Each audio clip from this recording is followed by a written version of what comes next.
दोस्तों, स्वागत है आपका हमारे YouTube चैनल भक्ति बाण में। दोस्तों, राधा कृष्ण के प्रेम की कथाएं तो आप सभी जानते हैं और इनके प्रेम के बारे में जग जाहिर है कि ये कितना अटूट था। आज इसी से जुड़ी हम आपको एक कथा सुनाने जा रहे हैं, जब श्री कृष्ण ने राधा रानी को दे दिया था श्राप। जी हाँ, श्री का अर्थ है शक्ति, अर्थात राधा जी कृष्ण यदि शब्द है तो राधा अर्थ है, कृष्ण गीत है तो राधा संगीत है, कृष्ण वंशी है तो राधा स्वर है, कृष्ण समुद्र है तो राधा तरंग है, कृष्ण पुष्प है तो राधा उस पुष्प की सुगंध है। राधा जी कृष्ण जी की आह्लादिनी शक्ति है। वह दोनों एक दूसरे से अलग हैं ही नहीं, ठीक वैसे ही जैसे शिव और हरि एक ही हैं।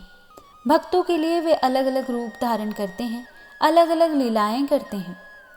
राधा एक आध्यात्मिक पृष्ठ है, वह द्वैत अद्वैत का मिलन है। राधा एक संपूर्ण काल का उद्यम है जो कृष्ण रूपी समुद्र में मिलती है।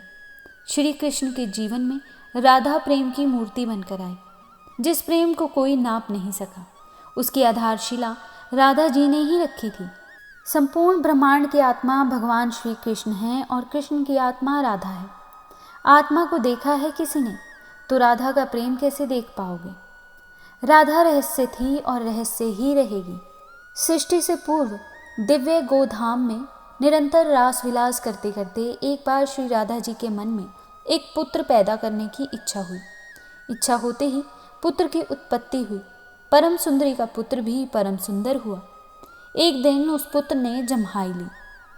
उसके पंचभूत आकाश, पाताल, वन, पर्वत, वृक्ष, अहंतव, अहंकार, प्रकृति, पुरुष सभी दिखाई दिए। उसके मुख से यह सब देखकर सुकुमारी श्री राधा रानी को बड़ा बुरा लगा। उन्होंने मन ही मन सोचा, कैसा विराट बेटा हुआ है। उन्होंने उसे जल में रख दिया।